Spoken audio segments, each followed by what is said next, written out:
Você já parou para pensar no que realmente acontece quando você pega aquele pequeno pedaço de pão nas suas mãos durante a comunhão? O que está acontecendo naquele momento, além do gesto físico, além do ritual que se repete domingo após domingo? Existe algo mais profundo acontecendo ali, algo que a maioria das pessoas não percebe, algo que Jesus revelou e que tem o poder de transformar completamente a sua experiência de fé.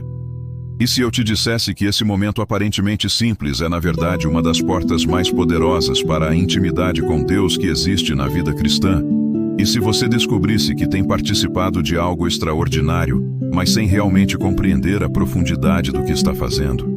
Imagine a cena comigo. É noite em Jerusalém. A cidade está agitada por causa da Páscoa. Milhares de peregrinos enchendo as ruas estreitas. Mas dentro de um cenáculo, um quarto no andar superior de uma casa simples, 13 homens estão reunidos ao redor de uma mesa. A luz das lamparinas de óleo dança nas paredes, criando sombras que se movem suavemente. O aroma do vinho mistura-se com o cheiro do pão fresco.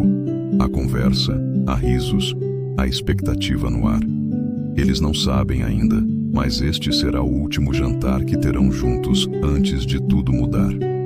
Jesus está ali com seus discípulos, seus amigos, aqueles que caminharam com ele por 3 anos intensos. E então, em um momento que ficará marcado para sempre na história da humanidade, ele pega o pão. Suas mãos, mãos que curaram leprosos, que abriram olhos de cegos, que acalmaram tempestades, agora seguram aquele pão simples. E ele parte. O som do pão sendo quebrado ecoa no silêncio que se instala. E ele diz palavras que mudariam tudo. Quantas vezes você já participou da comunhão? Quantas vezes pegou aquele pedaço de pão, bebeu daquele cálice e depois seguiu sua vida como se nada tivesse acontecido? Não estou julgando. Eu também já fiz isso.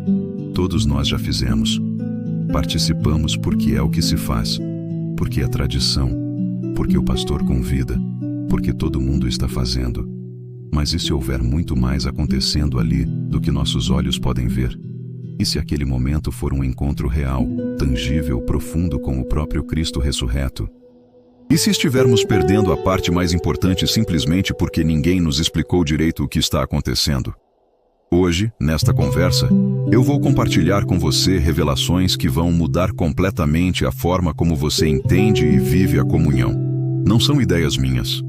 São verdades que estavam ali o tempo todo, nas palavras de Jesus, na experiência da igreja primitiva, no testemunho de milhares de pessoas ao longo dos séculos que descobriram o poder transformador desse momento sagrado.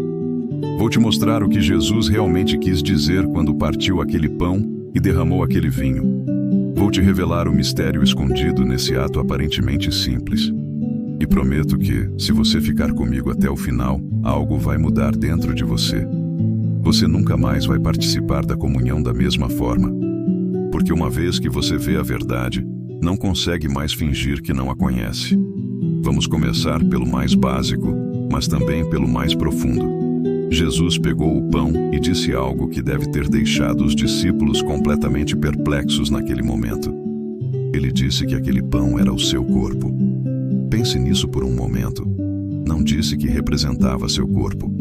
Não disse que simbolizava seu corpo. Ele disse que era seu corpo. O que isso significa? Os discípulos olharam para aquele pão nas mãos de Jesus e tentaram entender como um pedaço de pão pode ser um corpo. E mais do que isso, por que Jesus escolheu essa linguagem tão forte, tão direta, tão desconcertante? A resposta está no próprio ato de partir o pão. Jesus não simplesmente segurou o pão e o distribuiu inteiro. Ele o partiu. Esse detalhe não é acidental. Nada que Jesus fazia era acidental. Cada gesto tinha significado.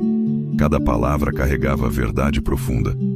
Quando ele partiu aquele pão, estava mostrando visualmente o que estava prestes a acontecer com seu próprio corpo. Ele seria partido. Não de forma suave ou gentil. Seria despedaçado, rasgado, machucado, quebrado por nós. Na cruz, seu corpo seria literalmente partido sob o peso da tortura romana, sob os açoites que rasgaram suas costas, sob os pregos que perfuraram suas mãos e pés, sob a lança que atravessou seu lado. O pão partido era uma profecia visual do que estava por vir. Mas há algo ainda mais profundo aqui. Quando você parte um pão, o que você está fazendo? Você está dividindo algo inteiro em várias partes para que possa ser compartilhado. Um pão inteiro pode alimentar uma pessoa. Um pão partido pode alimentar muitos. Jesus estava se partindo para que todos pudessem receber uma parte dele. Estava se dividindo, se distribuindo, se doando em pedaços pequenos, o suficiente para que cada um de nós pudesse pegar e comer. Pense na generosidade radical disso. Ele não guardou nada para si. Ele se deu todo, completamente, sem reservas, sem limites, até a última migalha. E aqui está onde isso se torna pessoal para você e para mim. Nós também nos partimos todos os dias, não é verdade? A vida nos quebra. As responsabilidades nos dividem. As demandas das pessoas nos separam em pedaços. Você se parte entre o trabalho e a família, entre seus sonhos e suas obrigações, entre quem você é e quem os outros esperam que você seja. Mas há uma diferença crucial. Nós nos partimos e ficamos quebrados, feridos, fragmentados. Jesus se partiu e nos tornou inteiros. Quando ele foi quebrado, nós fomos curados. Quando ele foi dividido, nós fomos reunidos. Seu partir foi intencional, proposital, um ato de amor supremo. Nosso partir, muitas vezes, é resultado de esgotamento, de pressão, de não saber dizer não. Mas quando participamos da comunhão e pegamos aquele pedaço de pão partido, estamos pegando o antídoto para nossa fragmentação. Estamos recebendo aquele que foi partido para que nós não precisássemos permanecer quebrados. E então tem o vinho. Ah, o vinho. Jesus pegou o cálice e disse algo ainda mais impactante. Disse que aquele vinho era seu sangue. O sangue da nova aliança. O sangue derramado por muitos para a remissão de pecados. Vamos desempacotar isso devagar porque cada palavra aqui é carregada de significado eterno. Primeiro, sangue. No mundo antigo, no contexto judaico especialmente, sangue não era apenas um líquido vermelho que corria nas veias. Sangue era vida. A vida está no sangue, dizia a lei. Derramar o sangue era derramar a vida. Era dar tudo. Era o sacrifício máximo. Então, quando Jesus fala do seu sangue, ele está falando da sua própria vida, da sua própria essência, da sua própria existência sendo derramada, esvaziada, dada por nós. Mas há mais. Jesus não disse apenas, isto é o meu sangue. Ele disse, isto é o meu sangue da aliança. Aliança. Essa palavra carrega o peso de séculos de história. No Antigo Testamento, quando Deus fazia uma aliança, não era um contrato casual. Era um compromisso de sangue, um pacto solene, um vínculo inquebrantável. E as alianças mais importantes, as que realmente contavam, eram seladas com sangue. Quando Deus fez aliança com Abraão, havia sangue. Quando a lei foi dada no Sinai, Moisés aspergiu sangue sobre o povo. O sangue era a assinatura da aliança, o selo que a tornava válida e eterna. E agora Jesus está dizendo que seu próprio sangue é o sangue de uma nova aliança. Uma aliança melhor, uma aliança definitiva. Uma aliança que não falharia como a antiga, porque não dependia da obediência imperfeita do povo, mas do sacrifício perfeito do Filho de Deus. Quando você bebe daquele cálice na comunhão, você não está apenas fazendo um gesto simbólico. Você está entrando em uma aliança. Está dizendo sim a um relacionamento permanente com Deus, selado não com tinta, mas com sangue. O sangue de Jesus. Você está reconhecendo que foi comprado, resgatado, adquirido por um preço altíssimo, e está aceitando os termos dessa aliança. Deus promete ser o seu Deus, estar com você, nunca abandoná-lo, perdoar seus pecados, transformar sua vida, dar-lhe esperança e futuro. E você, em resposta, promete ser dele, segui-lo, amá-lo, obedecê-lo, confiar nele. É um pacto de amor, selado com o sangue mais precioso que já foi derramado. Você já parou para pensar em como se prepara para coisas importantes na vida? Quando você tem uma reunião crucial no trabalho, você se prepara. Você ensaia o que vai dizer, organiza seus documentos, escolhe a roupa certa, chega cedo. Quando você vai encontrar alguém especial, você se arruma, escolhe o lugar certo, pensa no que vai falar. Quando você viaja para algum lugar importante, você planeja, faz as malas com cuidado, verifica tudo várias vezes. A preparação é proporcional à importância do evento, não é? Quanto mais importante algo é, mais nos preparamos para isso. Então me diga, se a comunhão é um encontro com o próprio Cristo, se é o momento em que você entra na presença do Criador do Universo, se é quando você recebe o próprio corpo e sangue daquele que morreu e ressuscitou por você, quanto você se prepara para isso?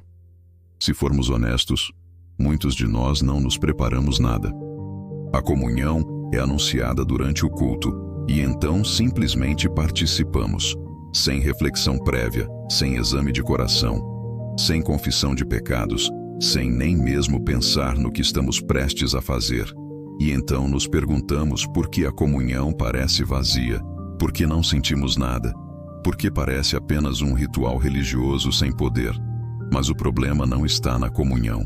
O problema está em nós. Estamos tentando entrar na presença do Rei do Universo sem preparação, sem reverência, sem consciência do que estamos fazendo. Paulo, escrevendo aos Coríntios, foi muito claro sobre isso. Ele disse que cada pessoa deve examinar a si mesma antes de comer do pão e beber do cálice. Examinar. Essa palavra significa olhar com cuidado, investigar, avaliar honestamente. Não é uma olhada rápida no espelho. É uma busca minuciosa dentro do coração, uma investigação honesta dos motivos, atitudes, pecados escondidos, mágoas guardadas, orgulho disfarçado. É perguntar ao Espírito Santo para iluminar os cantos escuros da alma e revelar o que precisa ser confessado, abandonado, purificado. E Paulo avisa que quem come e bebe sem discernir o corpo do Senhor está comendo e bebendo juízo para si mesmo. Isso é sério, muito sério. Não é brincadeira, não é jogo. É um momento sagrado que exige preparação sagrada. Mas aqui está algo importante que precisamos entender. Essa preparação não é para nos tornar dignos. Nunca seremos dignos. Não por nossos próprios méritos. Se tivéssemos que ser perfeitos para comungar, ninguém jamais poderia participar. A preparação não é para nos tornar dignos, mas para nos tornar conscientes.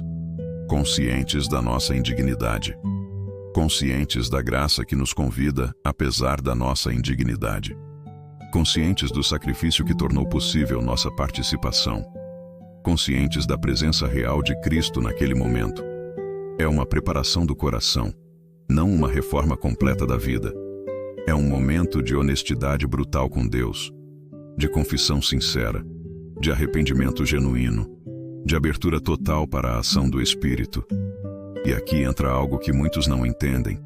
Há pessoas que se afastam da comunhão porque se sentem indignas, porque pecaram, porque falharam, porque estão lutando com algo, porque acham que primeiro precisam consertar suas vidas e só depois podem se aproximar da mesa do Senhor. Mas isso é exatamente o contrário do que Jesus ensinou. A comunhão não é uma recompensa para os espirituais, é um remédio para os doentes. Não é uma medalha para os vencedores, é um alimento para os famintos. Não é um troféu para os santos, é uma cura para os pecadores. Jesus não veio chamar justos, mas pecadores ao arrependimento. A mesa dele está aberta para os quebrantados, para os feridos, para os que reconhecem sua necessidade. Pense em como funciona com comida física. Quando você está doente, é quando mais precisa de alimentação, mesmo que não tenha apetite. Quando você está fraco, é quando mais precisa de nutrientes para se fortalecer. Você não espera estar saudável para comer. Você come para ficar saudável. Da mesma forma, você não espera estar espiritualmente forte para comungar. Você comunga para se fortalecer espiritualmente. Não espera estar puro para se aproximar de Cristo. Você se aproxima de Cristo para ser purificado. A comunhão é onde os pecadores encontram perdão, onde os fracos encontram força, onde os feridos encontram cura, onde os sedentos encontram água viva, onde os famintos encontram pão do céu. Mas isso não significa que podemos participar levianamente, sem pensar, sem cuidado. Há uma diferença entre reconhecer sua indignidade e se aproximar em humildade buscando graça, e simplesmente não dar importância ao que está fazendo. A primeira atitude Deus honra, a segunda, Ele disciplina. Então sim, venha com seus pecados, venha com suas falhas, venha com suas dúvidas, venha com suas lutas, mas venha consciente, venha humilde, venha buscando, venha querendo encontrar Jesus ali. Venha pronto para receber, para ser transformado, para deixar que aquele pão e aquele vinho façam em você o que Deus quer fazer. Agora vamos falar sobre memória.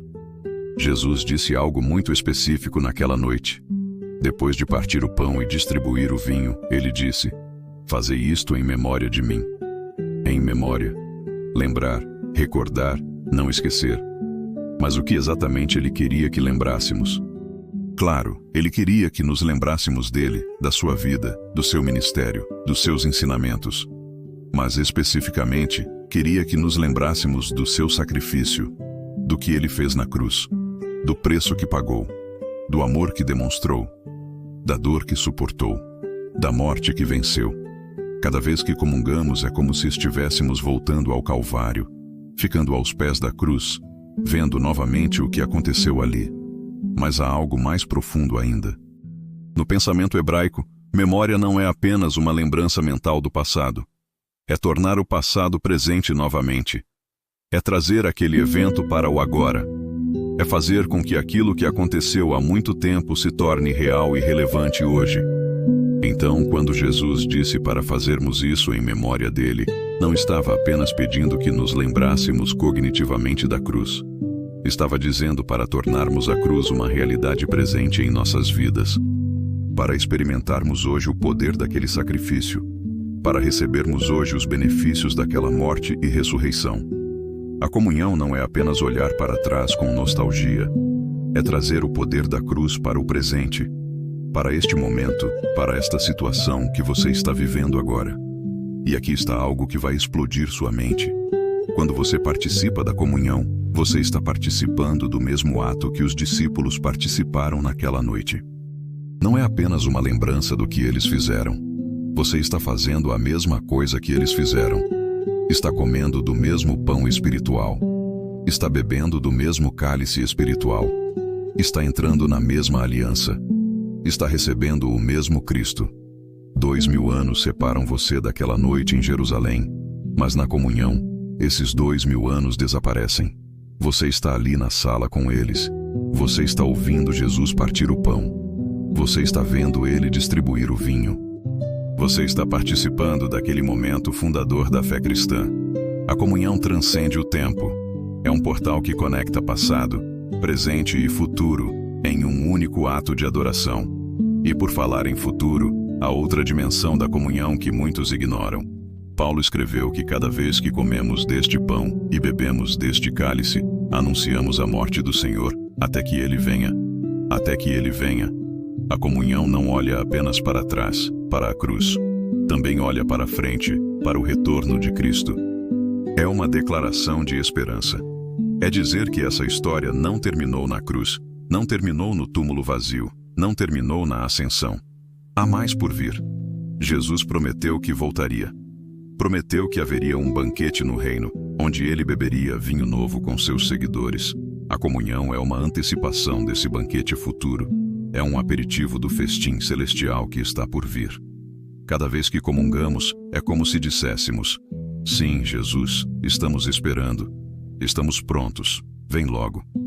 Estamos ansiosos pelo dia em que não precisaremos mais desses símbolos, porque estaremos face a face contigo. Então você vê? A comunhão não é apenas sobre o passado, não é apenas sobre lembrar algo que aconteceu. É sobre passado, presente e futuro, convergindo em um único momento. É sobre fazer memória do sacrifício, experimentar a presença de Cristo agora e antecipar a glória futura. É sobre olhar para trás com gratidão, olhar para cima com fé e olhar para frente com esperança. Tudo isso em um pedaço de pão e um gole de vinho. Impressionante, não é? Mas tem mais. A comunhão não é apenas entre você e Deus. É também entre você e todos os outros que participam. Paulo usou uma imagem poderosa. Ele disse que porque há um só pão, nós, embora muitos, somos um só corpo, pois todos participamos de um único pão. Pense nisso. Quando o pão é partido e distribuído, cada pessoa recebe um pedaço, mas todos os pedaços vieram do mesmo pão. Todos estamos comendo da mesma fonte. Isso significa que estamos unidos, conectados, entrelaçados. Não somos indivíduos isolados tendo experiências espirituais particulares. Somos membros de um corpo, alimentando-nos da mesma fonte, compartilhando da mesma vida, unidos em Cristo. Isso tem implicações práticas enormes. Significa que quando você comunga, está declarando unidade com todos os outros cristãos ao redor do mundo que também comungam. Não importa a denominação, a língua, a cultura, a cor da pele, a posição social. Todos comemos do mesmo pão. Todos bebemos do mesmo cálice. Todos somos um em Cristo. Isso deveria nos tornar humildes. Deveria destruir nosso orgulho denominacional. Deveria quebrar nossas divisões tolas. Como podemos estar divididos quando todos participamos do mesmo corpo e do mesmo sangue de Cristo? Como podemos brigar uns com os outros quando todos comemos do mesmo pão? A comunhão é um chamado poderoso à unidade, à humildade, ao amor mútuo. E Paulo foi ainda mais longe. Ele disse que não podemos comungar adequadamente se tivermos algo contra um irmão. Se houver divisões, brigas, mágoas não resolvidas, rancores guardados, ressentimentos escondidos, a comunhão exige reconciliação. Exige que façamos as pazes, que perdoemos, que peçamos perdão, que resolvamos conflitos. Não podemos estar em comunhão com Cristo se não estamos em comunhão com nossos irmãos. Não podemos receber o corpo partido de Cristo se não estamos dispostos a nos humilhar e fazer as pazes com aquele que nos ofendeu ou que ofendemos. Isso é desafiador, eu sei, mas é necessário. A comunhão é tanto vertical, entre nós e Deus, quanto horizontal, entre nós e os outros. Não podemos ter uma sem a outra.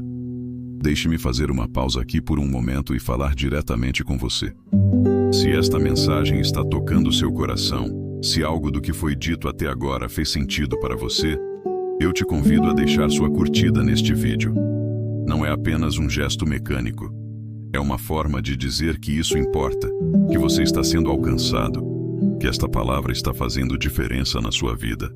E ao fazer isso, você nos ajuda a levar esta mensagem para mais pessoas que também precisam redescobrir o verdadeiro significado da comunhão. Se você ainda não faz parte da nossa comunidade aqui no canal, inscreva-se agora e ative o sininho para receber notificações dos próximos vídeos. Há tanta coisa que ainda precisamos conversar, tantas verdades que precisam ser reveladas, tantas áreas da vida cristã que merecem ser exploradas com profundidade. Mais do que isso, eu quero fazer um convite especial. Pense agora em alguém que você conhece e ama. Alguém que tem participado da comunhão talvez há anos, mas de forma mecânica, sem realmente entender o que está acontecendo. Ou alguém que tem se afastado da mesa do Senhor porque se sente indigno. Ou alguém que nunca teve ninguém para explicar essas verdades profundas. Compartilhe este vídeo com essa pessoa. Pode ser exatamente o que ela precisa ouvir hoje. Pode ser a semente que vai florescer em uma experiência completamente nova da presença de Deus. E por favor, use os comentários aqui embaixo para me contar o que você está sentindo. Eu quero muito saber como esta mensagem está tocando sua alma. O que você descobriu? O que mudou em você? Como você vai participar da comunhão de forma diferente a partir de agora? Seu comentário não é apenas importante para mim. É importante para todos que vão ler e se identificar com sua experiência. Estamos juntos nesta jornada. Porque veja bem, até aqui nós exploramos apenas a superfície. Falamos sobre o pão partido e o que ele representa, sobre o vinho derramado e a aliança que ele sela, sobre a preparação necessária e a indignidade que todos carregamos, sobre memória que transcende o tempo, sobre a dimensão comunitária da comunhão. Mas ainda há muito mais. Há camadas e mais camadas de significado esperando para serem descobertas. E a descoberta dessas verdades não é apenas intelectual. Não é apenas saber mais. É experimentar mais. É viver mais profundamente. é ser transformado de forma mais completa. Pense em quantas vezes Jesus falou sobre si mesmo usando metáforas de comida e bebida. Ele disse que era o pão da vida. Disse que quem comesse da sua carne e bebesse do seu sangue teria vida eterna. Disse que era a água viva que quem bebesse nunca mais teria sede.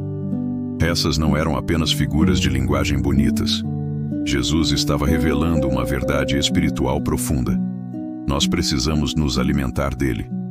Assim como nosso corpo físico precisa de comida e água para sobreviver, nossa alma precisa de Cristo para viver verdadeiramente.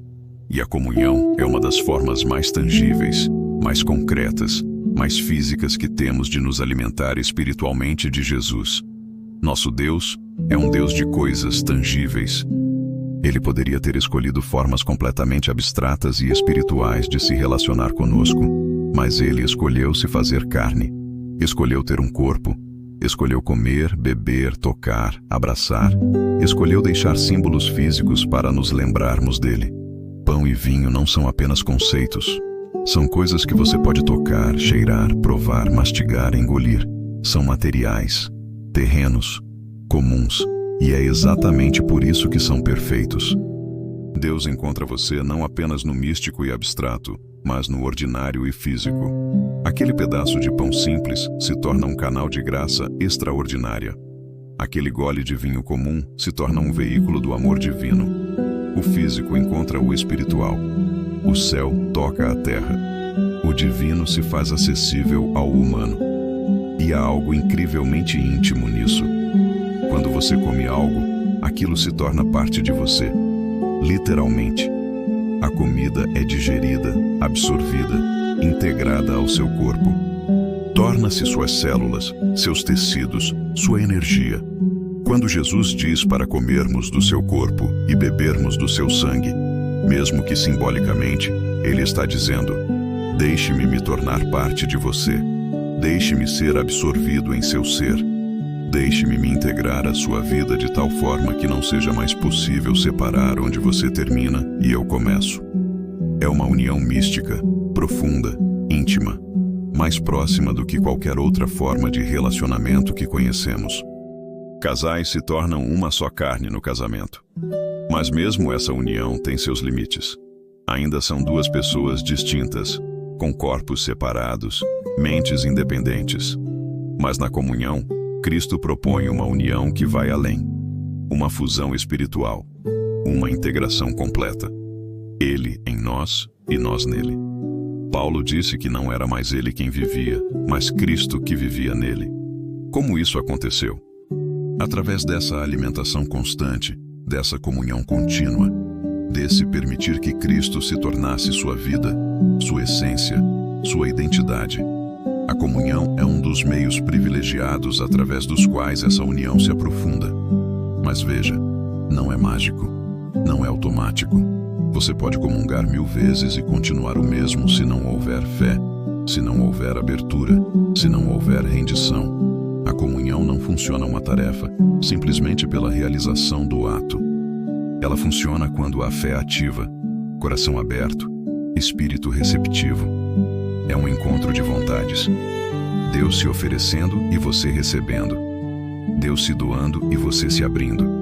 Deus estendendo a mão e você a pegando. Sem essa resposta de fé da sua parte, a comunhão permanece um ritual vazio. Mas quando há fé, quando há desejo genuíno de encontrar Cristo ali, quando há expectativa de que algo real está acontecendo, então a comunhão se torna o que foi destinada a ser. Um portal para a presença divina, uma fonte de graça transformadora, um encontro pessoal e profundo com o Jesus vivo. E essa é a promessa que eu te faço. Se você começar a se aproximar da comunhão com essa consciência, com essa fé, com essa expectativa, sua experiência vai mudar radicalmente. Não estou dizendo que você vai ter visões ou experiências místicas extraordinárias toda vez, mas você vai sentir algo diferente. Uma paz que não consegue explicar. Uma certeza de que não está sozinho. Um calor no peito que é a presença do Espírito. Uma renovação de forças que não vem de você mesmo. uma alegria inexplicável, uma esperança que desafia as circunstâncias. Você vai saber, no fundo da alma, que algo aconteceu, que você encontrou Jesus, que Ele tocou você, que vocês comungaram verdadeiramente no sentido mais profundo da palavra. E agora, precisamos ir mais fundo. Precisamos explorar o que realmente está em jogo quando você se aproxima daquela mesa. Porque veja, a comunhão não existe no vácuo. Ela existe dentro do contexto maior da sua jornada de fé. E essa jornada, minha amiga, meu amigo, é construída sobre pilares que precisam ser compreendidos, fortalecidos, vividos com intensidade. O primeiro desses pilares é a fé, mas não aquela fé superficial que apenas assente mentalmente a certas verdades. Estou falando da fé que enxerga o invisível, que toca o intangível, que experimenta o eterno através do temporal. Quando você olha para aquele pedaço de pão na sua mão, o que você vê? Seus olhos naturais veem farinha, água, talvez um pouco de fermento. Veem algo simples, comum, ordinário. Mas a fé vê diferente. A fé vê além da superfície. A fé enxerga o corpo de Cristo ali. Não porque o pão mudou fisicamente, mas porque através da fé, aquele pão se torna um meio de graça, um canal através do qual Cristo se faz presente. É como olhar para um pôr do sol. Seus olhos veem cores, nuvens, luz, mas seu coração vê a beleza de Deus, a majestade da criação, a assinatura do Criador pintada no céu. A fé é esse segundo par de olhos que vê a realidade mais profunda escondida dentro da realidade aparente. E isso não é algo que você inventa ou fabrica. Você não pode forçar seus olhos espirituais a se abrirem pela pura força de vontade. A fé é um dom, é algo que Deus dá, mas é um dom que precisa ser exercitado, cultivado, nutrido. Como um músculo que precisa ser usado para se fortalecer, a fé precisa ser praticada para crescer. E a comunhão é um dos ginásios espirituais mais poderosos que você tem à disposição para exercitar sua fé. Cada vez que você se aproxima da mesa crendo que algo real está acontecendo ali, mesmo sem ver evidências físicas óbvias, você está fortalecendo sua fé. Está treinando seus olhos espirituais para enxergarem além do visível. Está aprendendo a confiar no que Deus diz, não apenas no que seus sentidos naturais relatam. Mas aqui está a questão que você precisa fazer a si mesmo. Você realmente acredita que algo está acontecendo na comunhão? Ou você participa porque é tradição, porque todo mundo faz, porque seria estranho não participar? Seja honesto. Quando você pega aquele pão, você espera encontrar Jesus ali? Você está buscando um encontro real? Ou está apenas cumprindo um ritual religioso? Porque a diferença entre essas duas atitudes é a diferença entre vida e morte espiritual. É a diferença entre experimentar a presença viva de Cristo e simplesmente passar por movimentos vazios. E Deus está esperando. Esperando que você venha com fé. Esperando que você creia. Esperando que você se abra para receber o que Ele quer dar. E da fé nasce a esperança. Não a esperança vaga e indefinida que cruza os dedos e espera que as coisas melhorem, mas a esperança firme, ancorada, inabalável que sabe em quem está confiando. A esperança que Paulo descreveu quando disse que ela não decepciona. Por que não decepciona? Porque não está baseada em circunstâncias mutáveis ou em promessas humanas falíveis. Está baseada no caráter imutável de Deus e no sacrifício consumado de Cristo. E a comunhão é um lembrete constante, tangível, repetido dessa base sólida para a nossa esperança. Pense comigo. Quando você está passando por um momento difícil, quando as coisas não estão indo como você esperava, quando parece que Deus está distante ou silencioso, é fácil perder a esperança. É fácil começar a duvidar se Deus realmente se importa, se Ele realmente está no controle, se Ele realmente vai cumprir suas promessas. Mas então vem o domingo, vem o momento da comunhão, e ali, naquela mesa, está a evidência física do amor de Deus. O pão partido lembrando você de que Deus não poupou seu próprio filho por sua causa. O vinho derramado lembrando você de que Deus selou uma aliança eterna com você em sangue. Como você pode duvidar do amor de alguém que fez isso? Como você pode perder a esperança quando tem essa prova tangível de que Deus está comprometido com você? A comunhão é uma âncora para a esperança. Quando as ondas da vida estão tentando te arrastar, quando os ventos da dúvida estão soprando forte, quando as correntes do medo estão te puxando, você pode olhar para aquela mesa e lembrar: Deus já provou seu amor, já demonstrou seu compromisso, já pagou o preço mais alto possível. Se Ele fez tudo isso, você realmente acha que Ele vai te abandonar agora? Se Ele deu o que tinha de mais precioso, você realmente acredita que Ele vai te negar as coisas menores que você precisa? A lógica da fé é irrefutável. Romanos 8 diz claramente: aquele que nem mesmo a seu próprio filho poupou, antes o entregou por todos nós, como não nos dará também com ele todas as coisas? E essa esperança não é passiva. Ela não fica sentada esperando que as coisas aconteçam. Ela é ativa, dinâmica, transformadora. Ela muda a forma como você vive. Porque quando você tem esperança real, você age diferente. Você toma decisões diferentes. Você responde às dificuldades de forma diferente. Você não é controlado pelas circunstâncias porque sua esperança está ancorada em algo além das circunstâncias. E cada comunhão reforça essa esperança. É como renovar um voto. É como recarregar uma bateria. É como adicionar mais combustível ao fogo da esperança que queima dentro de você. Mas vamos ser práticos. Como essa esperança se manifesta na sua vida diária? Você acorda de manhã e enfrenta um dia difícil no trabalho. Seu chefe é injusto. Seus colegas são difíceis. As demandas são impossíveis. Sem esperança, você entraria naquele dia derrotado antes mesmo de começar. Mas com a esperança que vem de saber que você está em aliança com o Deus do universo, que você é filho de Deus, que Ele prometeu nunca te deixar ou abandonar, você entra naquele dia diferente. Não significa que o dia será fácil, mas significa que você não está sozinho nele. Significa que há um propósito maior. Significa que mesmo essa dificuldade pode ser usada por Deus para seu bem. Ou você está enfrentando uma doença. O diagnóstico foi difícil. O tratamento é pesado. O futuro é incerto. Sem esperança, você seria consumido pelo medo. Mas com esperança, você pode olhar para além da doença e ver um Deus que é maior que qualquer enfermidade, que pode curar se quiser, e que mesmo se não curar nesta vida, prometeu um corpo novo na ressurreição. A esperança não nega a realidade da doença, mas coloca a doença em um contexto maior, onde a última palavra não é da morte, mas da vida eterna. E aqui entra algo crucial: a confiança. Porque fé e esperança precisam se traduzir em confiança prática no dia a dia. E confiança em Deus não é algo que acontece automaticamente só porque você é cristão. É algo que precisa ser desenvolvido, testado, provado. E muitas vezes é justamente nas dificuldades que nossa confiança em Deus é forjada e fortalecida. É fácil confiar em Deus quando tudo está bem. O desafio é confiar quando nada faz sentido, quando as orações parecem não respondidas, quando o silêncio de Deus é ensurdecedor.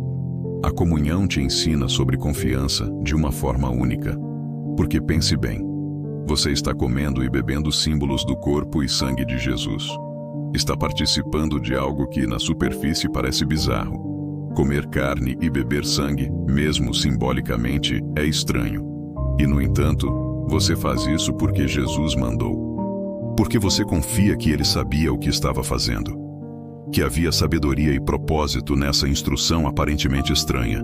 Você está demonstrando confiança cada vez que participa. Está dizendo: Jesus, eu não entendo completamente, mas eu confio em você. Você disse para fazer isso, então eu faço. Você disse que isso é importante, então eu acredito. E essa confiança praticada na comunhão se estende para outras áreas da vida. Você aprende a confiar em Deus mesmo quando não entende o que Ele está fazendo. Aprende a obedecer mesmo quando não vê a razão imediata. Aprende a seguir mesmo quando o caminho não está claro. Porque se você pode confiar em Deus o suficiente para participar desse mistério sagrado que é a comunhão, você pode confiar nele em qualquer outra coisa. Se você pode entregar sua boca, seu corpo, seu ser inteiro para receber esses elementos santos, você pode entregar sua vida inteira para Ele guiar. Mas será que você confia mesmo? Ou você confia em Deus apenas quando Ele age de acordo com seus planos? Confia apenas quando as coisas fazem sentido? Confia apenas quando você consegue ver o fim da estrada? Porque essa não é confiança verdadeira. Confiança verdadeira é saltar quando você não vê onde vai cair, sabendo que Deus vai te pegar. É obedecer quando você não entende por quê, sabendo que Deus tem razões que você ainda não pode ver. É continuar adorando quando você perdeu tudo, sabendo que Deus ainda é bom mesmo quando as circunstâncias são ruins. E a comunhão é um treinamento para esse tipo de confiança. Um laboratório onde você pratica confiar no invisível, no inexplicável, no misterioso. E no centro de tudo isso está o amor divino. Não aquele amor romântico e emotivo que Hollywood vende, mas o amor ágape. O amor que escolhe o bem do outro independente do custo para si mesmo. O amor que se doa até a última gota. O amor que Paulo tentou descrever em Coríntios 13. O amor que é paciente e bondoso, que não inveja, não se vangloria, não se orgulha, não maltrata, não procura seus interesses, não se ira facilmente, não guarda rancor. O amor que tudo sofre, tudo crê, tudo espera, tudo suporta. E a maior demonstração desse amor não foi um discurso bonito ou um sentimento caloroso. Foi uma cruz, foi sangue derramado, foi um corpo partido. Quando você olha para aquele pão e aquele vinho na comunhão, você não está apenas olhando para símbolos religiosos. Você está olhando para o amor de Deus em forma visível, tangível, palpável. Está vendo o que o amor realmente é capaz de fazer. O amor não apenas diz palavras bonitas. O amor age. O amor se sacrifica. O amor sangra. O amor morre. E então o amor ressuscita, provando que nem mesmo a morte pode vencê-lo. Esse é o amor que está sendo oferecido a você na comunhão. Não um amor teórico ou filosófico, mas um amor que tem cicatrizes para provar sua autenticidade. E aqui está a parte que deveria nos deixar de joelhos. Esse amor não é merecido. Não fizemos nada para ganhá-lo. Não podemos fazer nada para merecê-lo. Deus não olhou para a humanidade e disse: "Nossa, que gente maravilhosa. Vou enviar meu filho para morrer por eles." Não. Ele olhou para a nossa bagunça, nossa rebelião, nossa teimosia, nosso pecado, e mesmo assim escolheu nos amar. Romanos 5 é cristalino. Quando ainda éramos pecadores, Cristo morreu por nós. Não quando melhoramos, não quando nos arrependemos, mas quando ainda estávamos afundados na lama do pecado. Esse é o amor de Deus. Um amor que não espera você se limpar para te alcançar. Um amor que te encontra na sujeira e te lava. E esse amor te liberta. Liberta da necessidade de provar seu valor. Liberta da busca incessante por aprovação. Liberta do medo de rejeição.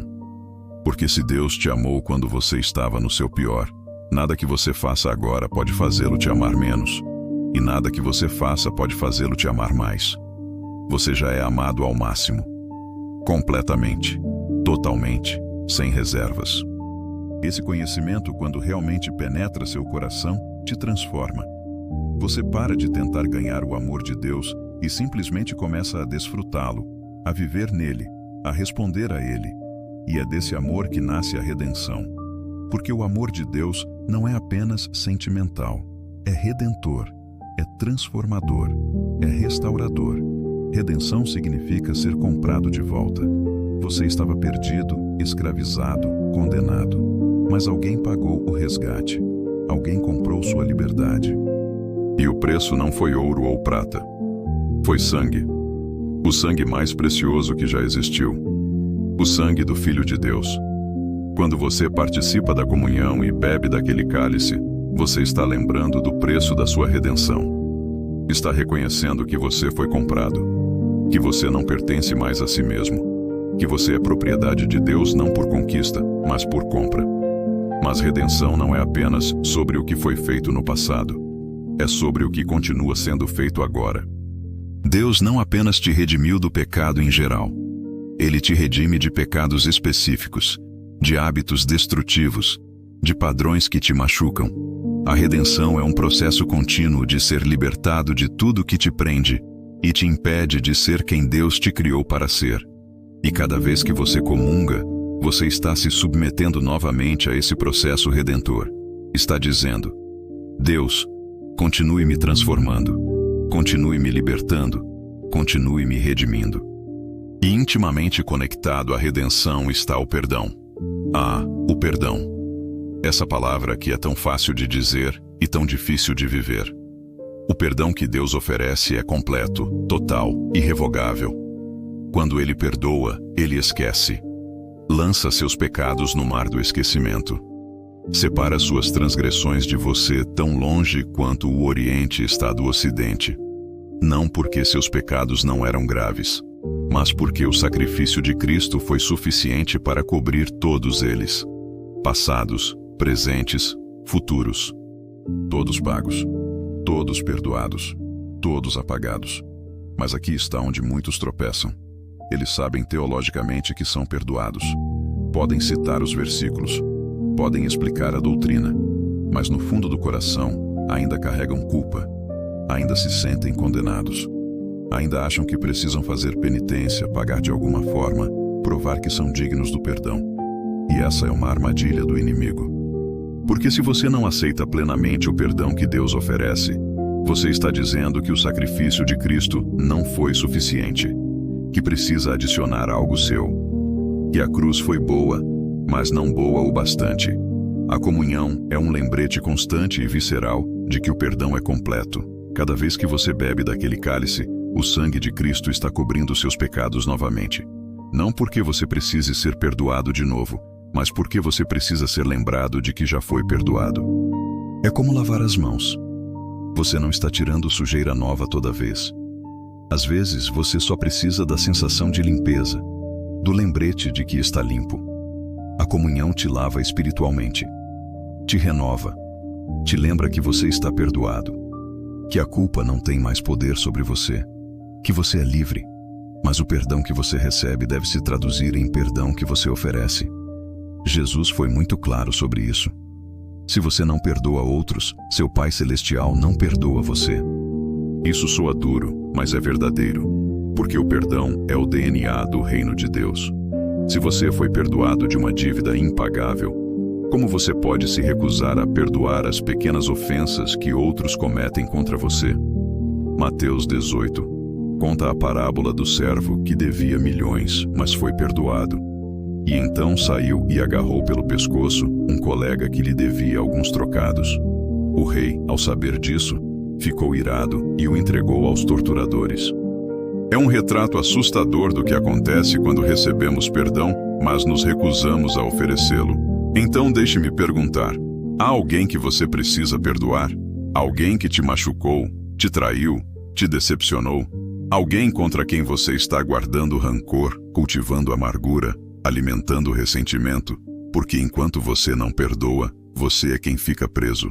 A amargura é um veneno que você toma esperando que o outro morra. Não funciona assim. O outro pode nem saber que você está com raiva. Pode estar vivendo sua vida tranquilamente enquanto você está sendo consumido por dentro. O perdão não é para libertar o ofensor, é para libertar você. E quando você comunga com falta de perdão no coração, você está participando indignamente. Está fazendo uma farsa. Está dizendo que aceita o perdão de Deus, mas rejeita a responsabilidade de perdoar outros. Eu sei que perdoar não é fácil, especialmente quando a ferida é profunda, quando a traição foi grande, quando a dor ainda está fresca. Mas Deus não está pedindo que você sinta vontade de perdoar. Não está esperando que os sentimentos mudem primeiro. Ele está pedindo que você escolha perdoar, que você decida perdoar, independente do que você sente. E então, milagrosamente, os sentimentos começam a seguir a decisão. O perdão é um ato de vontade, não de emoção. E é um ato que você pode precisar repetir muitas vezes. Jesus disse para perdoar 70 vezes 7.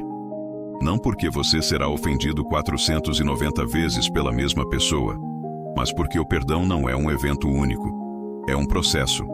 É uma escolha que você faz de novo, até que finalmente a amargura solta sua garra do seu coração.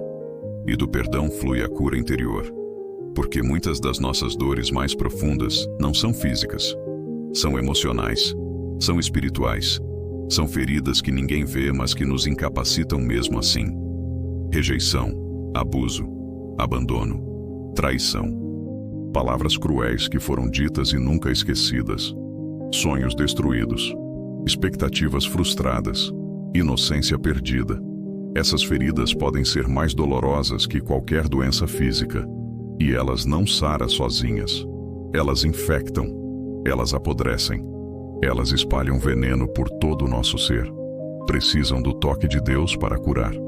A comunhão é um momento de cura, não de forma mágica ou instantânea necessariamente, mas é um momento em que você se coloca diante do grande médico e permite que ele toque suas feridas. É um momento em que você reconhece que está quebrado e precisa ser consertado. É um momento em que você se abre para a ação curadora do Espírito Santo. E cura acontece. Não sempre da forma que esperamos, não sempre no tempo que queremos, mas acontece. Porque Deus é fiel. Ele prometeu curar os quebrantados de coração e ligar suas feridas. E Ele cumpre suas promessas. Deixe-me te fazer uma pausa aqui. Se isso está tocando você, curta este vídeo e se inscreva no canal. Compartilhe com alguém que precisa dessas palavras. E comente sua experiência com a comunhão. Agora precisamos olhar para as partes difíceis. As partes que preferimos evitar. As partes que doem. Porque a verdade é que a vida cristã não é feita apenas de momentos de glória e vitória. Ela é feita também de lutas intensas, de noites escuras da alma, de momentos em que parece que Deus está a milhões de anos-luz de distância. E se formos honestos uns com os outros, todos nós já passamos por isso. Todos nós já sentimos o peso da luta espiritual. Todos nós já enfrentamos aquele momento em que a fé parece mais uma obrigação cansativa do que uma alegria. E é exatamente nesses momentos que a comunhão se torna algo diferente do que imaginávamos. Ela deixa de ser apenas um ritual bonito e se torna uma linha de vida. Uma corda que nos mantém conectados a Deus quando tudo dentro de nós quer soltar. Você sabe do que estou falando, não sabe? Aqueles dias em que levantar da cama já é uma vitória. Aquelas semanas em que a oração parece bater no teto e voltar. Aqueles meses em que você vai à igreja, canta os hinos, participa dos rituais, mas por dentro está vazio, morto, apenas seguindo os movimentos porque não sabe o que mais fazer. E então chega o momento da comunhão, e você tem uma escolha. Você pode participar mecanicamente, como tem feito com tudo mais. Ou você pode usar aquele momento como um grito de socorro, como uma declaração de que mesmo não sentindo, mesmo não vendo, mesmo não entendendo, você ainda escolhe crer. Você ainda escolhe se agarrar a Cristo. Você ainda escolhe comer daquele pão e beber daquele vinho, porque é tudo que você tem para se segurar. E sabe o que acontece quando você faz essa escolha? Deus encontra você ali, não com fogos de artifício ou experiências místicas necessariamente, mas com uma presença sutil, quase imperceptível, que sussurra ao seu espírito: eu ainda estou aqui. Eu não te abandonei. Eu sei que você não sente nada, mas eu sinto por você. Eu sei que sua fé está fraca, mas minha fidelidade é forte. Eu sei que você está cansado, mas eu te carrego. A comunhão se torna um encontro entre sua fraqueza e a força de Deus. Entre sua dúvida e a certeza dele. Entre seu cansaço e o descanso que ele oferece. As lutas espirituais são reais. Não são imaginação. Não são fraqueza de caráter. Não são falta de fé. São batalhas legítimas que acontecem em dimensões que não podemos ver, mas que são tão reais quanto qualquer guerra física. Paulo falou sobre isso claramente. Nossa luta não é contra carne e sangue, mas contra principados e potestades, contra as forças espirituais da maldade nas regiões celestes. Há um inimigo real que não quer que você prospere espiritualmente, que não quer que você experimente a plenitude da vida em Cristo, que trabalha incansavelmente para te desanimar, te confundir, te afastar de Deus. E uma das suas estratégias favoritas é fazer você acreditar que a comunhão não tem poder, que é apenas teatro religioso, que não faz diferença. Mas ele está mentindo. Ele sempre mente. É o pai da mentira. E a verdade que ele não quer que você saiba é que a comunhão é uma das armas mais poderosas que você tem na guerra espiritual. Porque na comunhão, você está proclamando a vitória de Cristo. Está declarando que a cruz venceu, que o sangue de Jesus tem poder, que o sacrifício foi suficiente. Cada vez que você participa, você está pregando um sermão para as forças das trevas. Vocês perderam. Cristo venceu. Eu pertenço a Ele. Vocês não têm autoridade sobre mim. É um ato de guerra espiritual disfarçado de refeição sagrada. E as tentações? As tentações. Aquelas que vêm como sussurros suaves prometendo prazer e liberdade, mas que na verdade são ganchos disfarçados de isca. Você sabe das suas tentações. Eu não preciso listá-las. Você conhece aquele pensamento recorrente que sempre volta. Aquele desejo que você sabe que não deveria ter. Aquela ação que você prometeu nunca mais fazer, mas que continua te chamando. Aquela raiva que você guarda com carinho. Aquela mentira que você conta para se proteger.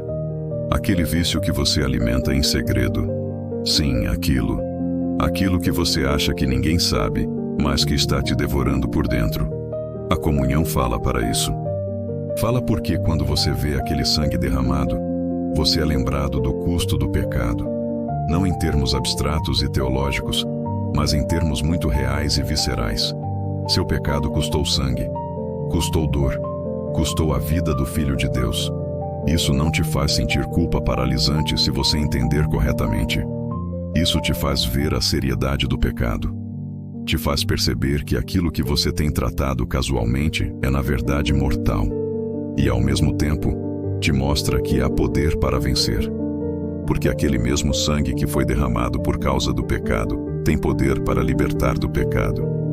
A graça não é uma licença para pecar. É o poder para não pecar. E quando você falha, porque você vai falhar, a comunhão também fala. Ela diz que há perdão, que há recomeço, que você pode vir de volta, que a mesa está sempre aberta, que não importa quantas vezes você tropeçou, você pode se levantar de novo. Isso não significa que você deve tratar o pecado levianamente, mas significa que você não precisa viver em condenação perpétua. Há uma diferença entre convicção do Espírito Santo, que te leva ao arrependimento, e condenação do inimigo, que te leva ao desespero. Convicção diz: você pecou, mas pode se arrepender e ser restaurado. Condenação diz: você pecou, você é um fracasso. Deus está enojado de você, não adianta nem tentar. A primeira voz te leva à mesa da comunhão, a segunda te afasta dela. Mas talvez sua luta não seja com pecado óbvio. Talvez seja com dúvida, com questões que não têm respostas fáceis, com porquês que Deus não responde. Por que aquela criança morreu? Por que aquele casamento acabou? Por que aquela oração não foi respondida? Por que você está doente quando serviu a Deus fielmente? Por que a injustiça prevalece? Por que os maus prosperam enquanto os justos sofrem? Essas perguntas são legítimas. Deus não tem medo das suas dúvidas. Ele é grande o suficiente para lidar com suas questões. Mas ele não sempre dá respostas. Às vezes ele apenas dá a sua presença. E na comunhão, é isso que você encontra. Não respostas para todos os seus porquês, mas a presença daquele que sofreu, que sabe o que é dor, que entende o que é se sentir abandonado. Deus meu, por que me abandonaste? Jesus gritou isso da cruz. Ele conhece a escuridão. Ele desceu aos lugares mais baixos. E quando você comunga, você está se conectando com um Deus que não está distante de sua dor. Ele entrou nela. Ele a experimentou. Ele a carregou. E por isso ele pode te encontrar lá. Os medos. Vamos falar dos medos. Aqueles que te acordam às 3 da manhã com o coração acelerado. O medo do futuro. O que vai acontecer com seus filhos? Você vai ter dinheiro suficiente para se sustentar na velhice? E se você perder o emprego? E se a doença voltar? E se aquele relacionamento não se restaurar? E se você tomou a decisão errada? E se? Os medos são infinitos porque o futuro é incerto e nossa imaginação é fértil em criar cenários catastróficos. Mas aqui está o que a comunhão te ensina sobre medo. Você serve a um Deus que entrou no futuro por você, que já venceu a morte, a pior coisa que poderia acontecer. Se a morte está vencida, o que mais pode realmente te destruir? Paulo entendeu isso quando escreveu que lista famosa em Romanos 8. Nem a morte, nem a vida, nem anjos, nem principados, nem coisas presentes, nem coisas futuras, nem poderes, nem altura, nem profundidade, nem qualquer outra criatura poderá nos separar do amor de Deus que está em Cristo Jesus. Você percebe a abrangência disso? Não há cenário, por mais terrível que seja, que possa te separar do amor de Deus. E cada vez que você comunga, você está declarando isso. Está dizendo: eu não sei o que o futuro guarda, mas eu sei quem guarda o futuro. Eu não sei como as coisas vão se resolver, mas eu sei quem tem o controle. Eu não posso ver o caminho, mas eu confio no guia. O pão e o vinho se tornam uma âncora no meio da tempestade. Algo sólido quando tudo está balançando. Algo certo quando tudo é incerto. Você pode não saber o que vem depois, mas você sabe que o Deus que deu seu filho por você não vai te abandonar agora. E as perdas? Como a comunhão fala as perdas? Porque você já perdeu coisas, não é? Talvez pessoas, talvez sonhos, talvez inocência, talvez tempo que não volta, talvez oportunidades que não se repetem, talvez saúde, talvez relacionamentos.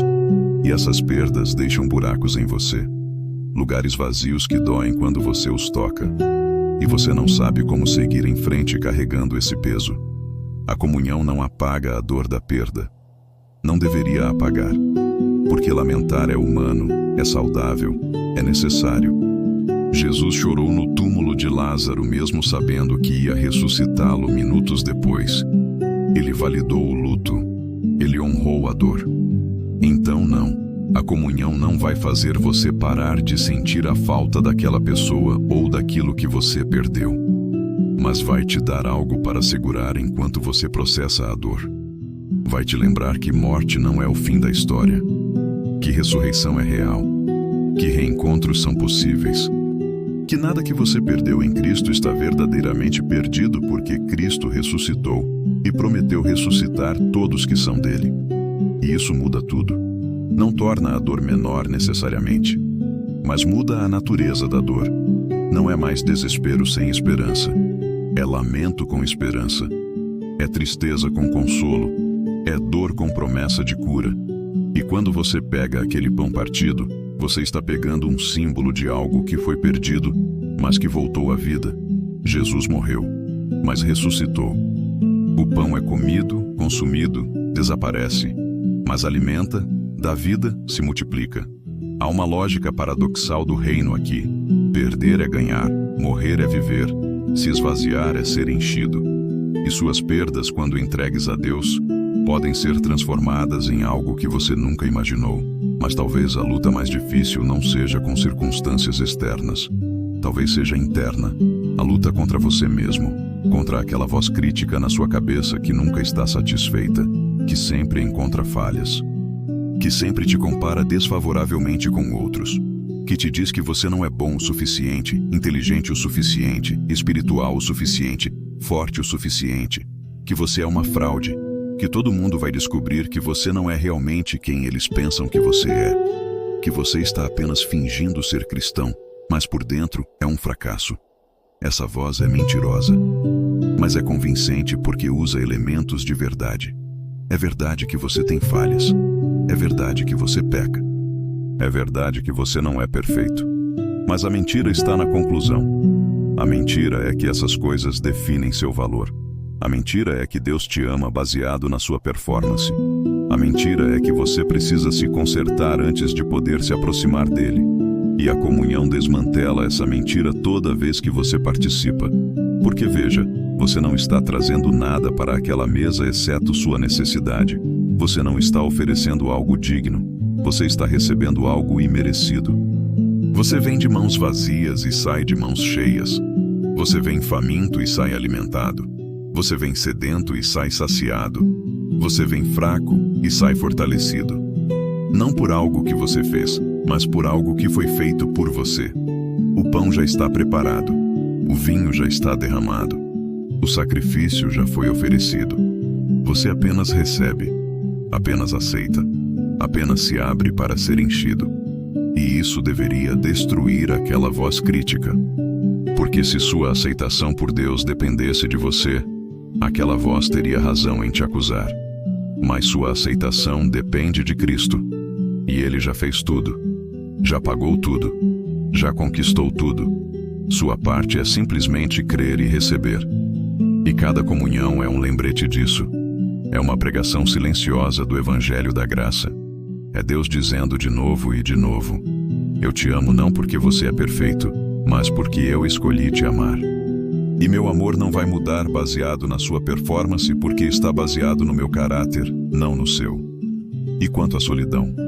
Aquela sensação de estar profundamente sozinho mesmo quando cercado de pessoas, de não ser realmente conhecido por ninguém, de ter que sempre usar máscaras, sempre representar, sempre esconder partes de si mesmo, porque se alguém visse quem você realmente é, fugiria correndo.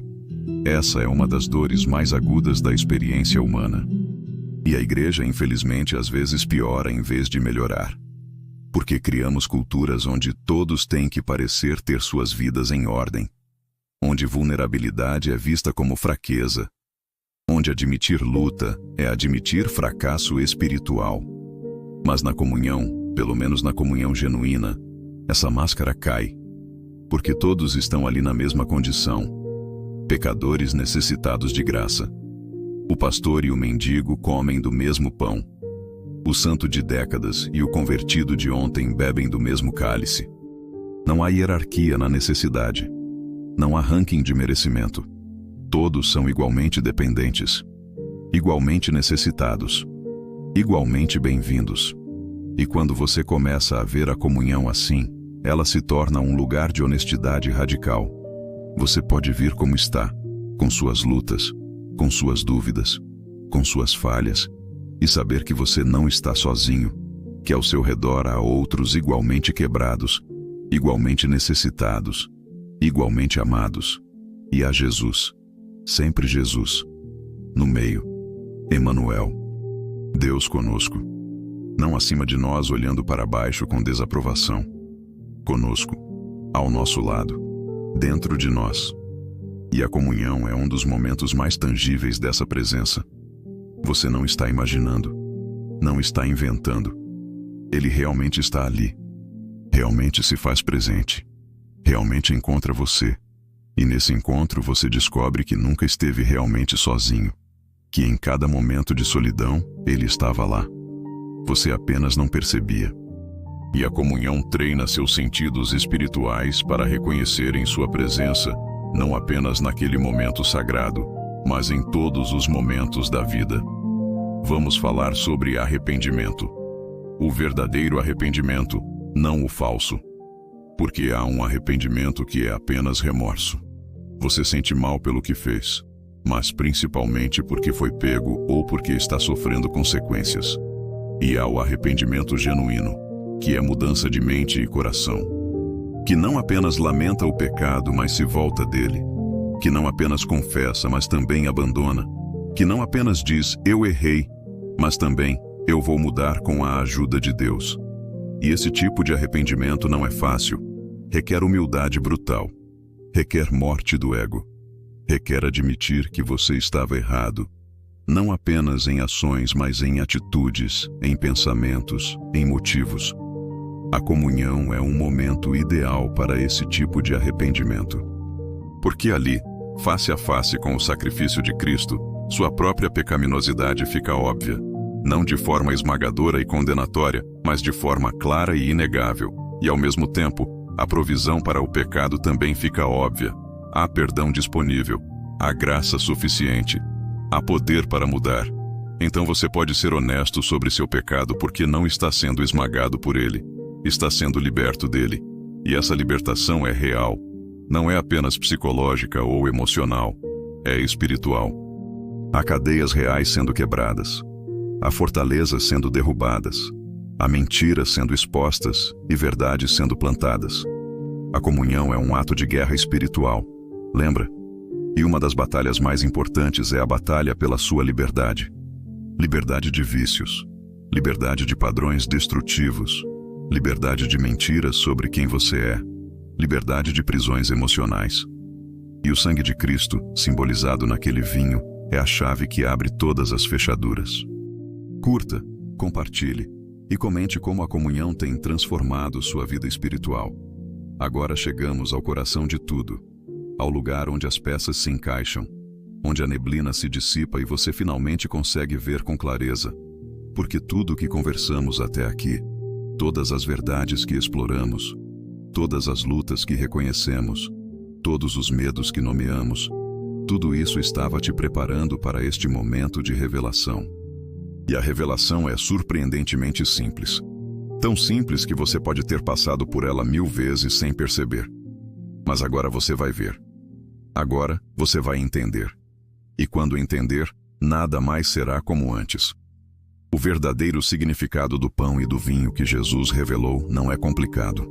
Não requer diploma em teologia. Não exige anos de estudo bíblico. É algo que uma criança pode compreender e algo que os maiores teólogos ainda estão descobrindo camadas de profundidade. E aqui está. A comunhão é simplesmente Jesus dizendo: eu quero estar com você. É isso. No final de tudo, é sobre relacionamento. É sobre presença. É sobre proximidade. É sobre um Deus que não ficou contente em apenas criar o universo de longe, que não ficou satisfeito em apenas enviar mensagens através de profetas, que não achou suficiente apenas escrever um livro e esperar que você o lesse. Ele quis mais. Ele quis você. Pessoalmente, intimamente, completamente. E então ele fez algo radical, algo que nenhuma outra religião jamais imaginou. Ele se fez carne, veio morar entre nós, caminhou nas nossas estradas empoeiradas, comeu da nossa comida, dormiu sob o nosso céu, sentiu nossas alegrias e nossas dores. E quando chegou a hora de partir, quando teve que voltar para o Pai, ele não quis nos deixar apenas com memórias. Ele quis deixar uma forma de continuar presente, uma maneira de continuar perto, um meio de continuar se dando a nós. E essa forma foi a comunhão. Pense na genialidade disso. Ele poderia ter deixado qualquer coisa, uma estátua, um monumento, um santuário, mas ele escolheu algo que você tem que consumir, algo que tem que entrar em você, algo que literalmente se torna parte de você. Porque é assim que ele quer estar com você, não como uma lembrança distante, não como uma figura histórica, mas como vida dentro de você, como presença integrada ao seu ser, como companheiro tão próximo que não há mais separação clara entre onde você termina e ele começa. E aqui está o que isso significa para você hoje, neste momento, nesta situação que você está vivendo. Você não está sozinho. Eu sei que já falei isso antes, mas agora quero que você realmente absorva. Você não está sozinho. Não é um clichê. Não é frase de para-choque de carro. É uma realidade espiritual poderosa. O Criador do Universo, aquele que sustenta todas as coisas pela palavra do seu poder, aquele que chama as estrelas pelo nome, esse Deus escolheu fazer morada em você. Paulo disse isso de forma tão bonita. Cristo em vós, esperança da glória. Cristo em você. Não acima de você, não longe de você, em você, vivendo em você, respirando em você, pensando através de você, amando através de você. E a comunhão é o momento em que você conscientemente reconhece e renova essa realidade. É quando você para no meio da correria da vida e diz: sim, Jesus, eu lembro. Você está em mim. Você está comigo. Eu não estou fazendo isso sozinho. E esse reconhecimento muda tudo. Muda a forma como você enfrenta o dia. Muda a forma como você responde aos desafios. Muda a forma como você trata as pessoas. Muda a forma como você vê a si mesmo. Porque se Cristo está em você, então você carrega a presença de Deus aonde quer que vá. Você não precisa ir a um lugar sagrado para encontrar Deus. Você é o lugar sagrado. Você é o templo do Espírito Santo. E isso te liberta.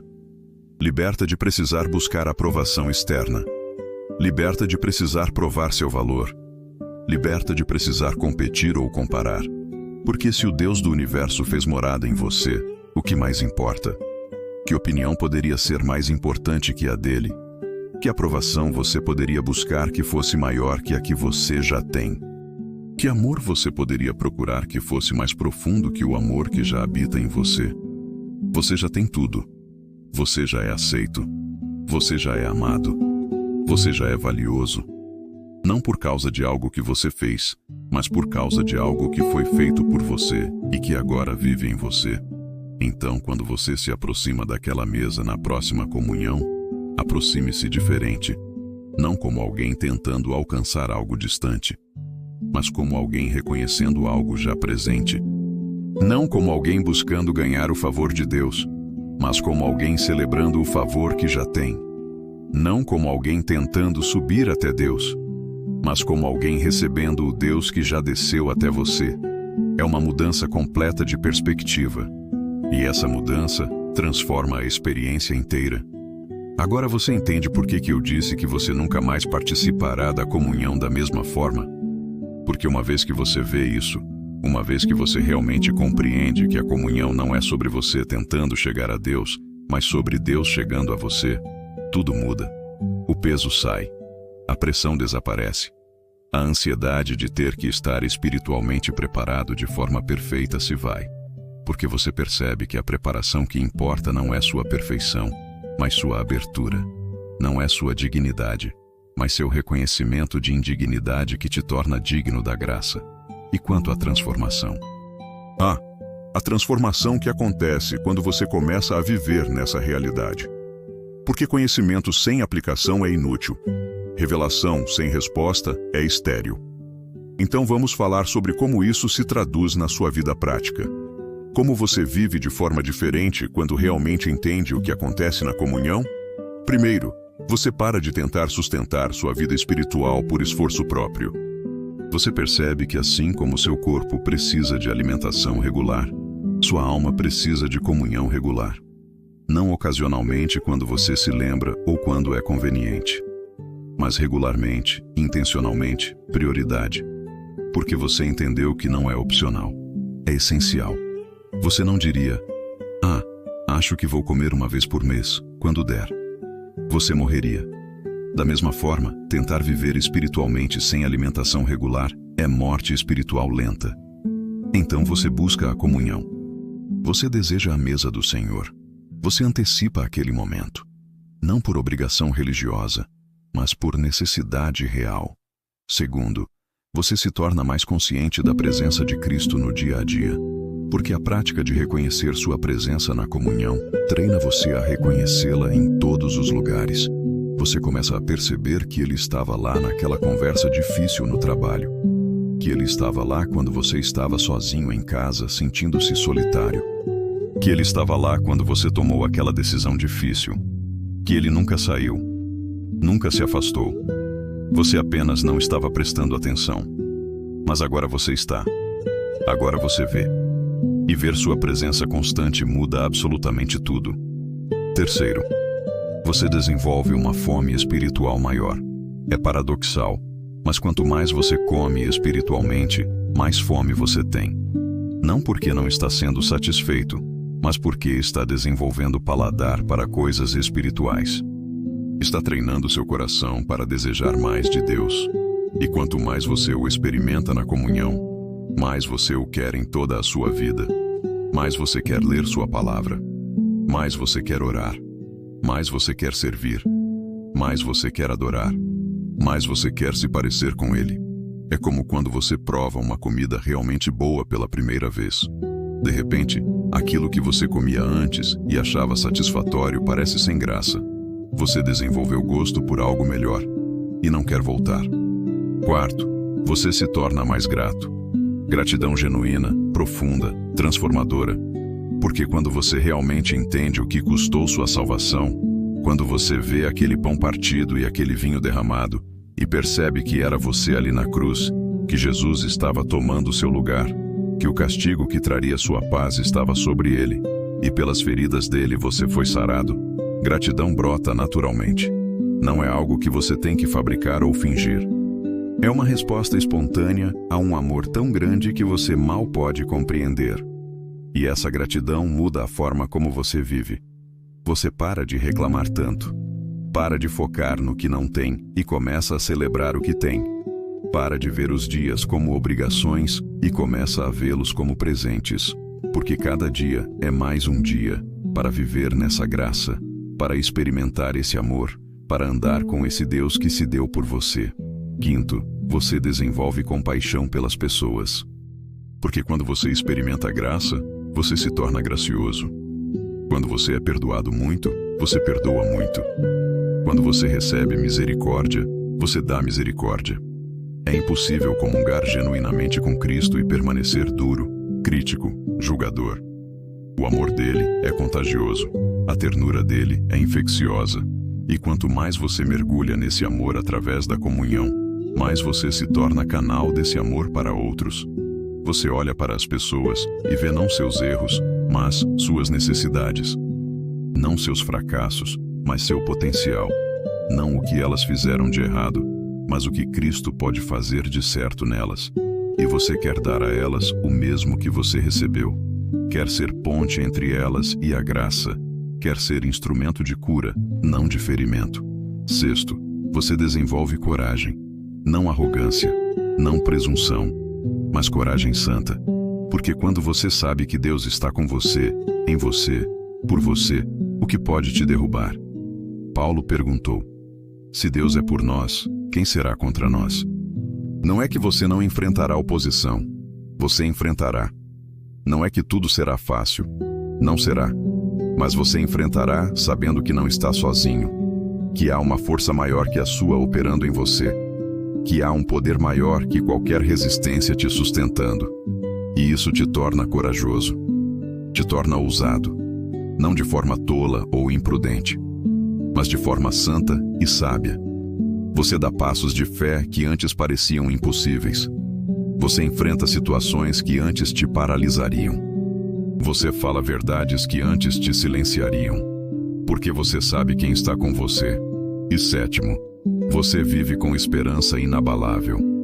Não otimismo cego, não pensamento positivo superficial, mas esperança profunda, enraizada, fundamentada na realidade de que Deus venceu, que a morte foi derrotada, que o mal não tem a palavra final, que não importa quão escura a noite pareça, amanhã vem, que não importa quão profundo o vale, há um caminho para fora, que não importa quão pesada a cruz, há uma ressurreição esperando.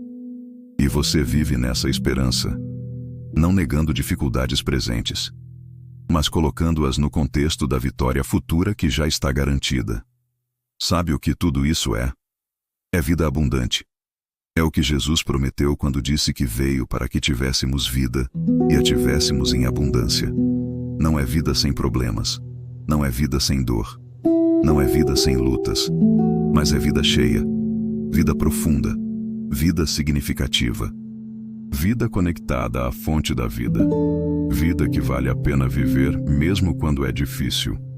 E essa vida está disponível para você, não em algum futuro distante quando você finalmente acertar tudo. Agora, hoje, neste momento, através desta prática simples de comer o pão e beber o vinho em memória daquele que se deu por você. E aqui está algo que vai encher seu coração de alegria. Você não precisa esperar estar perfeito para experimentar isso. Você não precisa consertar todos os seus problemas primeiro.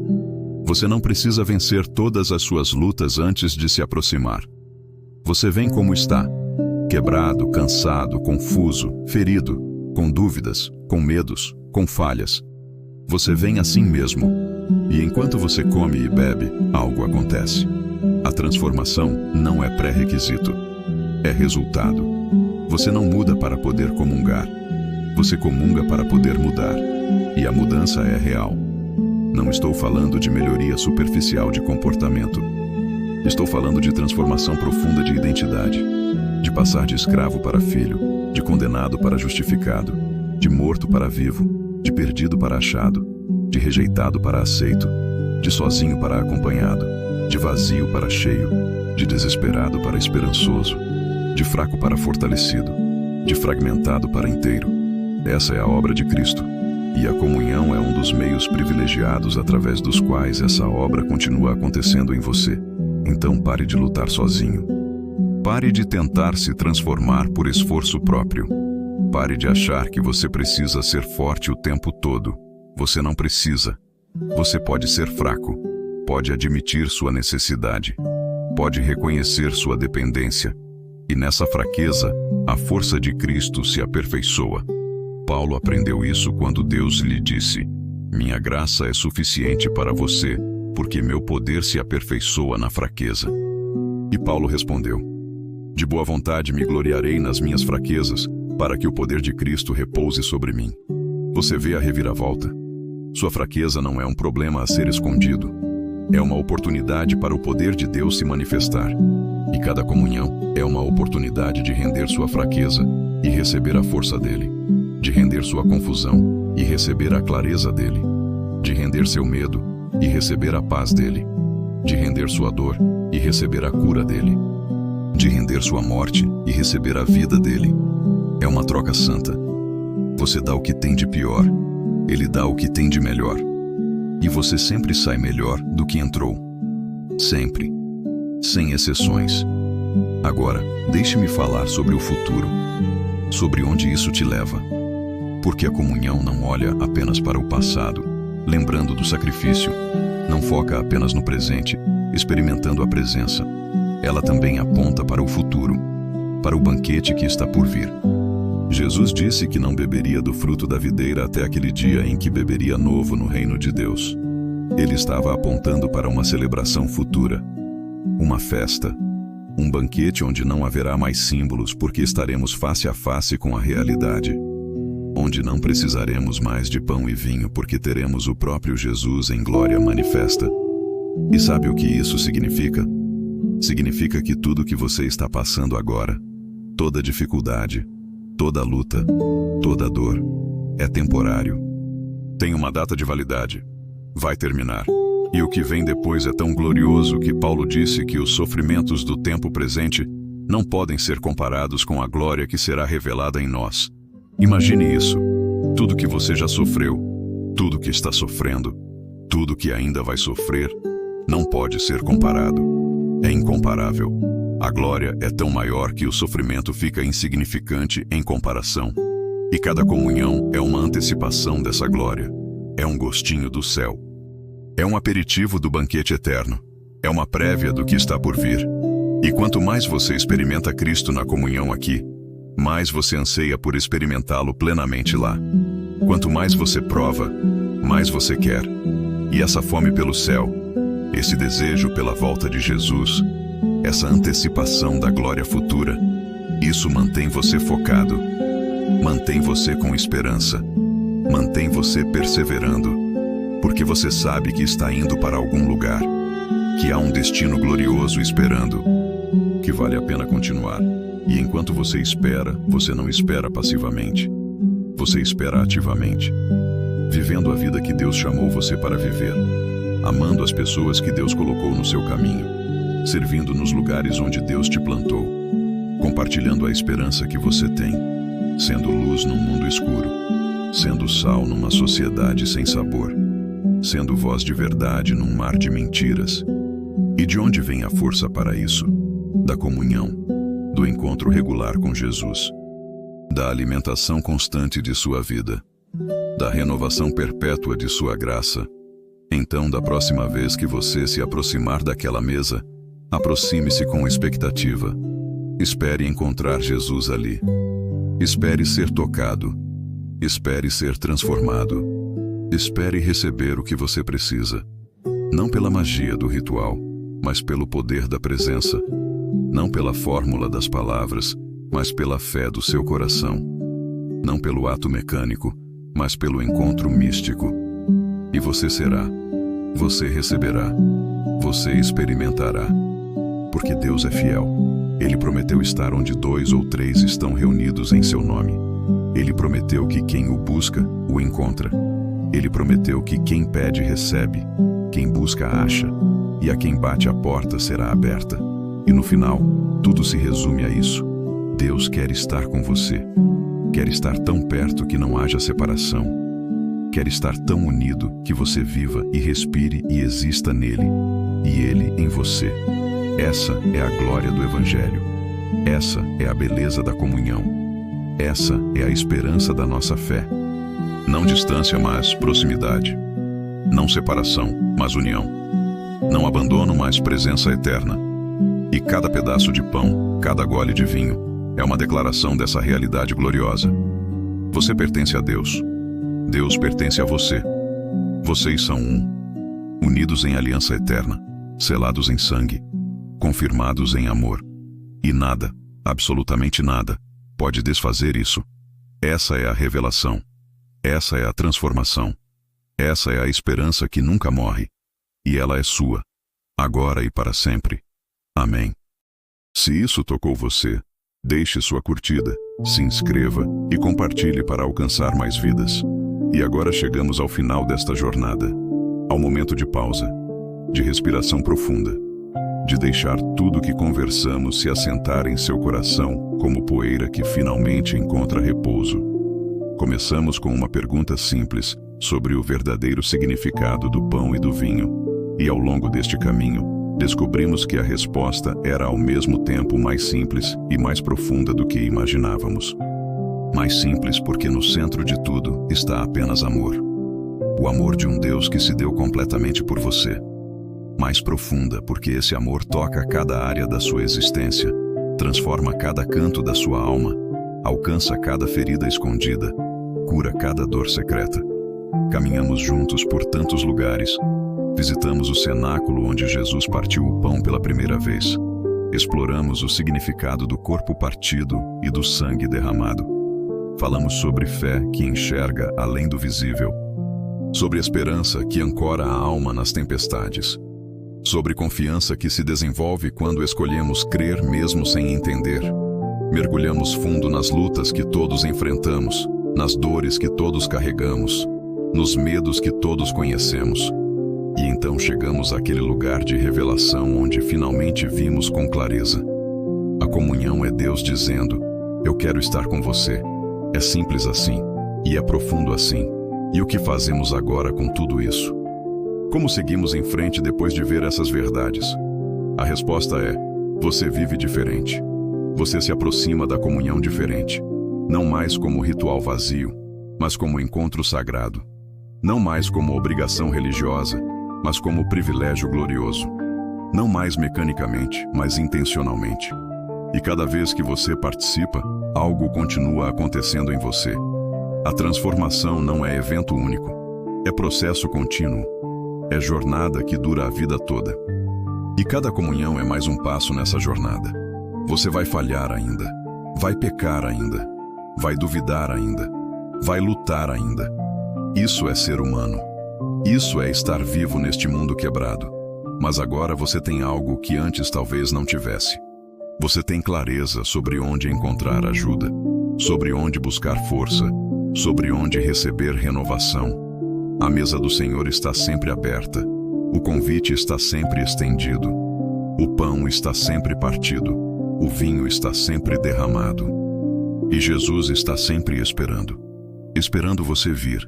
Esperando você receber. Esperando você ser transformado mais uma vez. E enquanto você vive seus dias, enquanto enfrenta suas batalhas, enquanto caminha seus caminhos, lembre-se, você não está sozinho. Cristo está em você. Essa não é frase bonita para fazer você se sentir melhor. É realidade espiritual poderosa. O mesmo Cristo que acalmou tempestades vive em você. O mesmo Cristo que ressuscitou mortos habita em você. O mesmo Cristo que venceu a morte fez morada em você. E se Ele está em você, o que é impossível? Se Ele está com você, o que pode te derrotar? Se Ele está por você, quem pode estar contra você com sucesso? Viva nessa verdade. Não apenas conheça-a intelectualmente, mas viva-a praticamente. Acorde de manhã e reconheça a sua presença. Enfrente o dia sabendo que Ele está com você. Tome decisões consultando aquele que mora dentro de você. Ame pessoas com o amor que flui do Cristo que habita em você. Sirva com a força que vem daquele que te sustenta. Perdoe com a graça que você mesmo recebeu.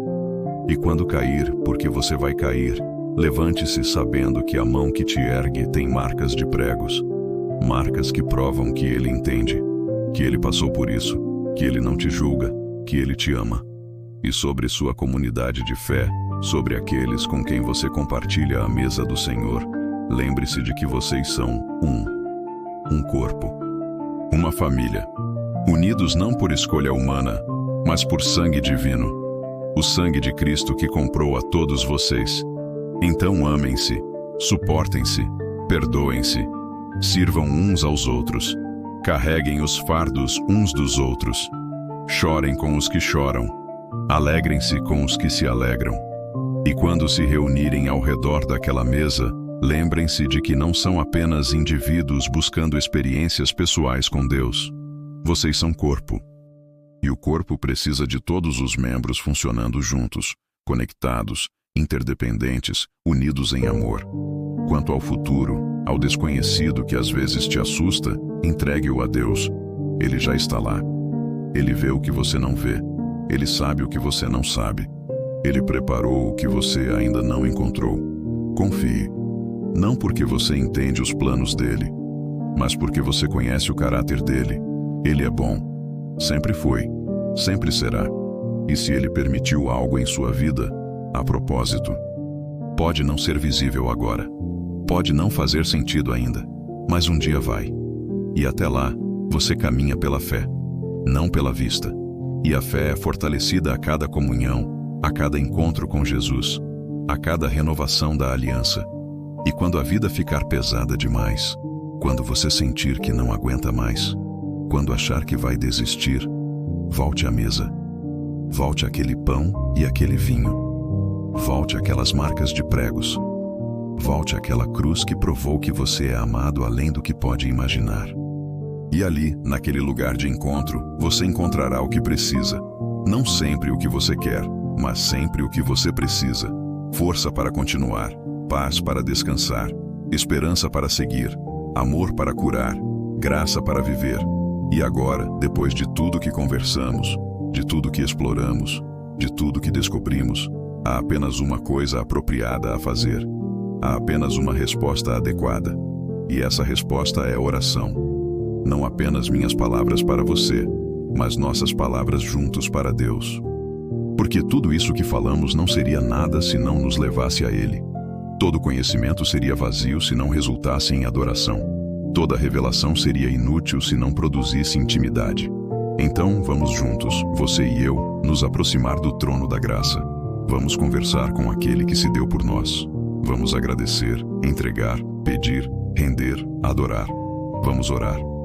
Pai Celestial, Deus Eterno, Criador de todas as coisas, nós nos aproximamos de Ti agora não por causa da nossa dignidade, mas por causa da Tua graça. Não porque merecemos, mas porque Tu nos convidaste. Não porque somos perfeitos, mas porque o sacrifício de Jesus foi perfeito o suficiente para nos abrir este caminho até Ti.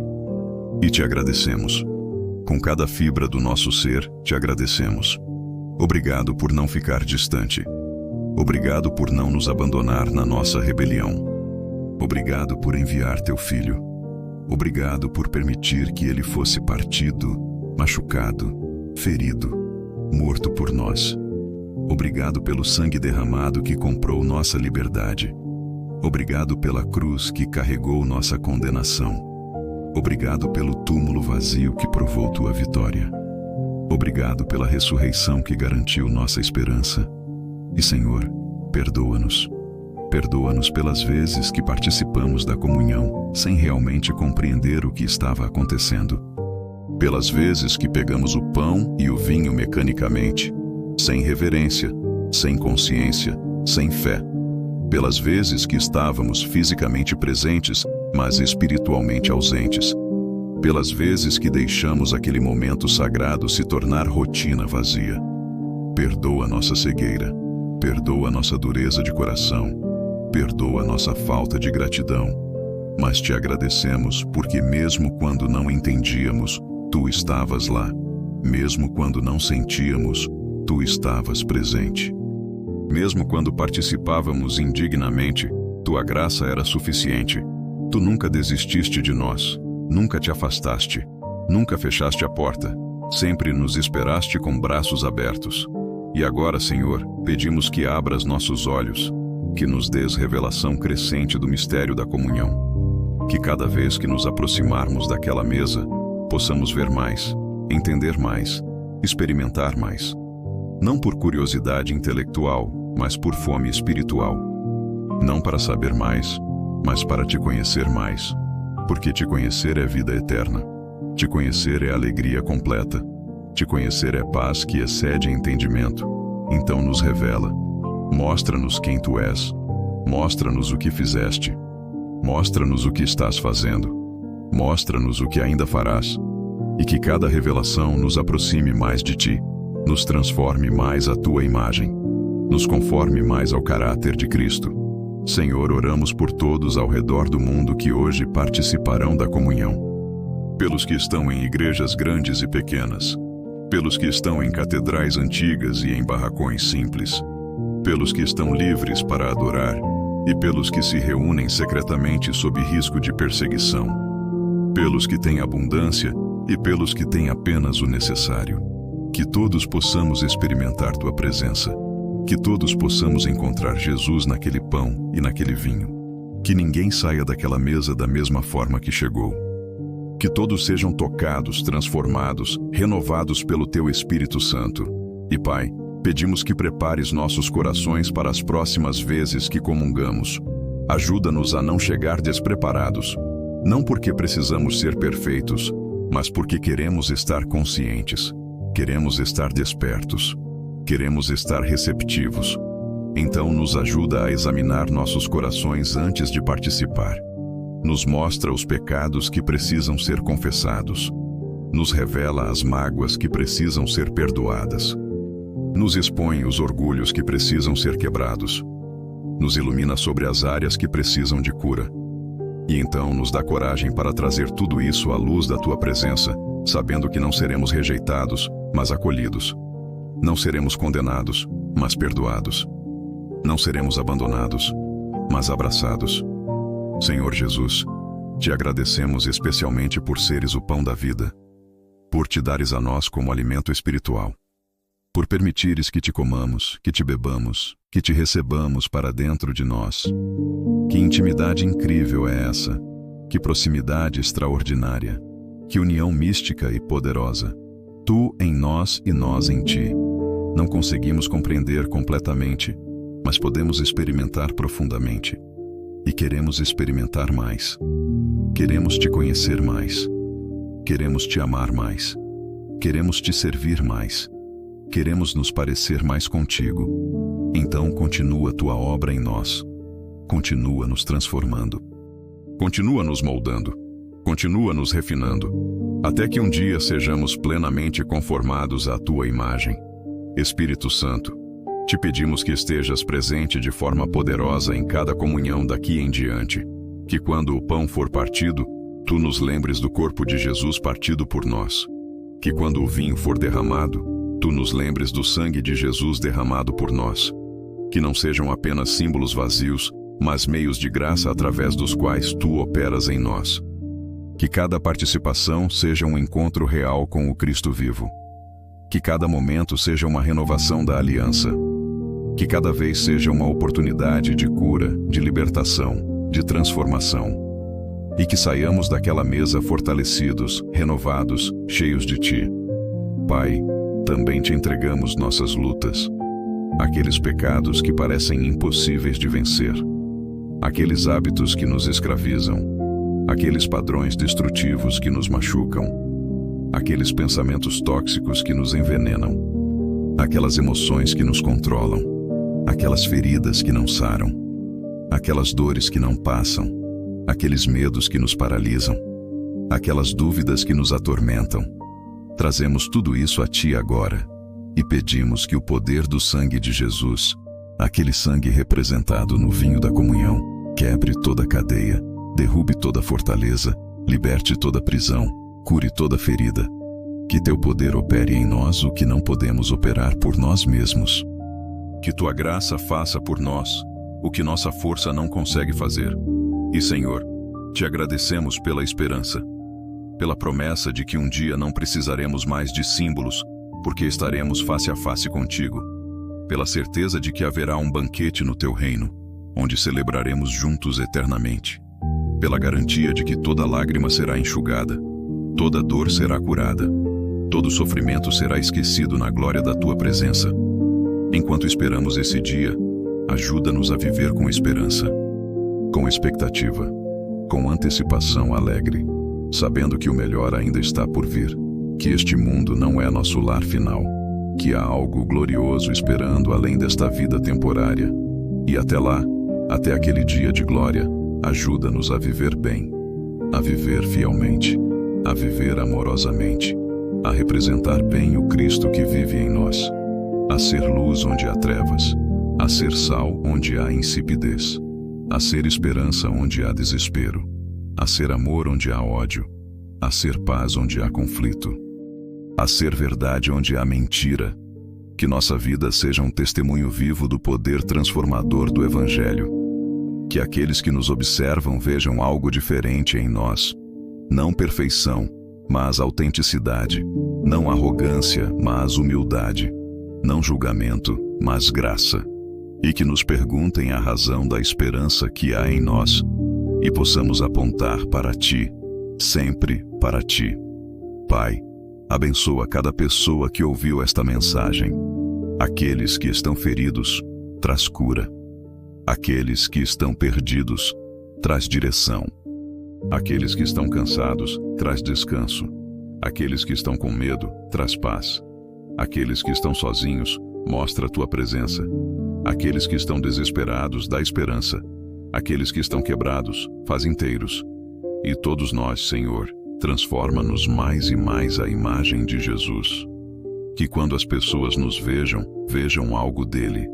Que quando ouvirem nossas palavras, ouçam ecos das palavras dele. Que quando experimentem nosso amor, sintam reflexos do amor dele.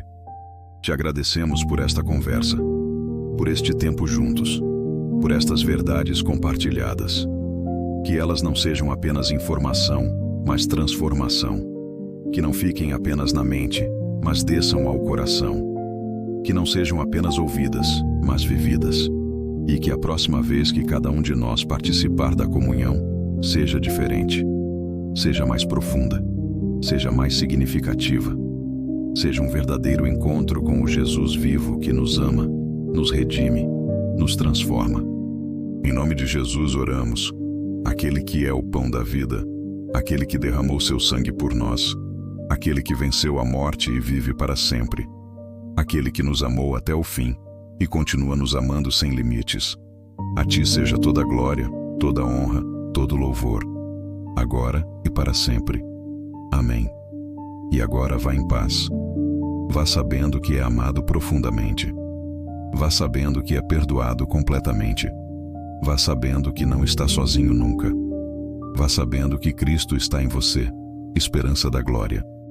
Vá sabendo que a mesa está sempre preparada.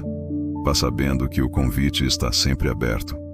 E vá sabendo que cada comunhão é uma oportunidade de encontrar novamente aquele que deu tudo por você. Que a graça do Senhor Jesus Cristo, o amor de Deus Pai e a comunhão do Espírito Santo estejam com você, hoje e sempre. Amém.